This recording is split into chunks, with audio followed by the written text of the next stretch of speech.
Lecture du livre du prophète Joël, chapitre 1, des versets 13 à 15, jusqu'au chapitre 2, des versets 1 à 2. Prêtres, mettez un vêtement de deuil et pleurez. Serviteurs de l'autel, faites entendre des lamentations. Venez, serviteurs de mon Dieu, passez la nuit vêtus de toile à sac. Car la maison de votre Dieu ne reçoit plus ni offrande ni libation. Prescrivez un jeûne sacré, annoncez une fête solennelle, réunissez les anciens et tous les habitants du pays dans la maison du Seigneur votre Dieu. Criez vers le Seigneur. Ah, jour de malheur! Le jour du Seigneur est proche, il vient du puissant comme un fléau. Sonnez du cor en Sion, faites retentir la clameur sur ma montagne sainte. Qu'ils tremblent tous les habitants du pays, car voici venir le jour du Seigneur, il est tout proche. Jour de ténèbres et d'obscurité, jour de nuages et de sombres nuées. Comme la nuit qui envahit les montagnes, voici un peuple nombreux et fort. Il n'y en a jamais eu de pareil, et il n'y en aura plus dans la génération à venir. Au nom du Père et du Fils et du Saint-Esprit. Amen. Loué soit Jésus-Christ. Aujourd'hui, nous commençons un nouveau livre, le livre de Joël, qui est classé parmi les livres des prophètes mineurs, les 12 livres de Minor Prophets, les petits prophètes. Et ceci est aussi dû au fait de la longueur de leurs écrits. Si vous remarquez bien, ce livre ne compte que 4 chapitres et il a été écrit en période post-exil. Généralement, c'est situé pendant la domination des Perses.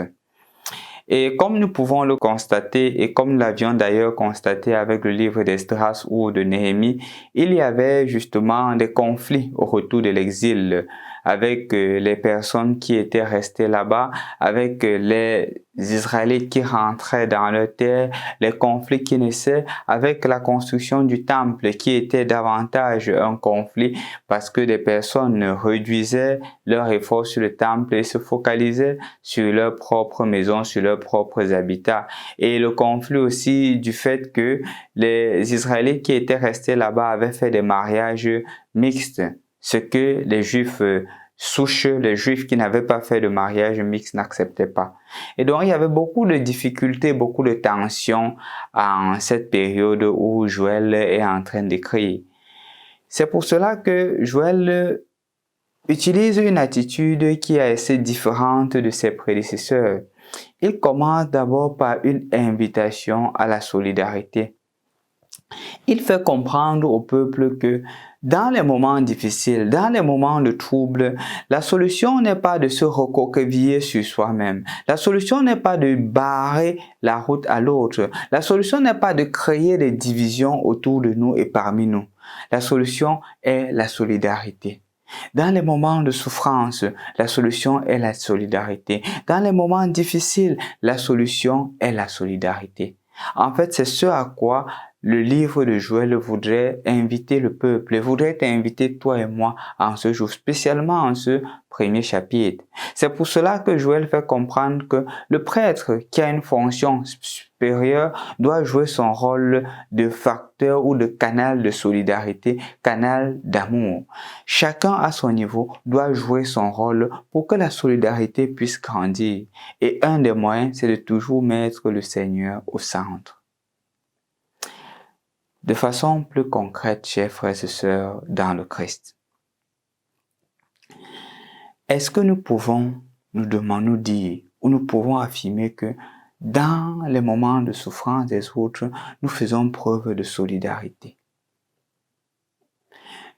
Pour ne pas aller plus loin, dans la situation que notre pays est en train de vivre avec le désastre qui a eu lieu à Bankolo, est-ce que je suis habité par la solidarité? La solidarité ne se manifeste pas seulement par le fait de me mettre à dire que, oh, tu vois, vraiment, les gens sont morts là-bas. Mais est-ce que ça se limite à quelque chose de verbal ou ça se propage à travers, par exemple, des gestes de prière, des intentions de prière que j'adresse pour ces familles-là, pour que justement le Seigneur accueille les défunts dans sa demeure éternelle? Ou plus encore, est-ce que j'ai des moyens de montrer ma solidarité matérielle, ma solidarité financière à l'égard des personnes qui ont tout perdu dans cette situation? C'est en cela que la solidarité, chers frères et sœurs, se manifeste. La solidarité met de côté l'indifférence. La solidarité met de côté l'égoïsme. La solidarité met de côté ce qu'une personne m'avait dit, aussi longtemps que les choses ne m'affectent pas, ça va. Bon, c'était en effet la situation d'un jeune que j'accompagne et le jeune était en train de me faire comprendre que elle accepte le caractère et les difficultés des autres aussi longtemps que cela ne l'affecte pas. Quand ça l'affecte, elle doit réagir. Et j'ai fait comprendre à ce jeune-là qu'en effet, c'est de l'égoïsme. Aussi longtemps que les choses ne me dérangent pas, tout va bien, parce que je suis centré sur moi. Mais quand les choses commencent à m'affecter, c'est là que je réagis. La solidarité implique que je sois solidaire avec celui qui souffre, non pas parce que c'est la souffrance qui est liée à moi, mais parce que je suis uni au Christ. C'est ce que Jésus a fait. Quand Jésus vient mourir sur la croix pour nous, quand Jésus vient nous dire qu'il est solidaire avec nos souffrances au point de donner sa vie pour nous sauver, il ne dit pas que aussi longtemps que les choses vont pour moi, il se laisse toucher par l'amour. Que ce même amour, mon frère, ma soeur, nous touche. Que ce même amour nous transforme, afin que nous soyons davantage solidaires aux personnes qui souffrent, à la souffrance dans le monde, et profite de cette occasion pour adresser une prière, une intention de prière pour toutes ces personnes-là qui ont perdu la vie en Bankolo. Priez pour les familles endeuillées. Priez pour les personnes qui vont rester, sachant que les leurs sont partis dans une situation assez tragique. Prie aussi pour que notre gouvernement puisse prendre des mesures appropriées pour que cela ne se répète plus.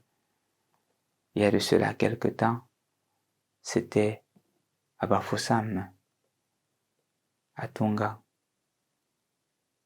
Bon, je ne sais pas si c'est Tonga, tu coupes Bafoussam. Cette année, cela a eu lieu à Douala. Et quelques mois plus tard, à Yaoundé. Que les mesures soient prises pour que ces situations de mort puissent s'arrêter le plus tôt possible. Au nom du Père et du Fils et du Saint-Esprit. Amen.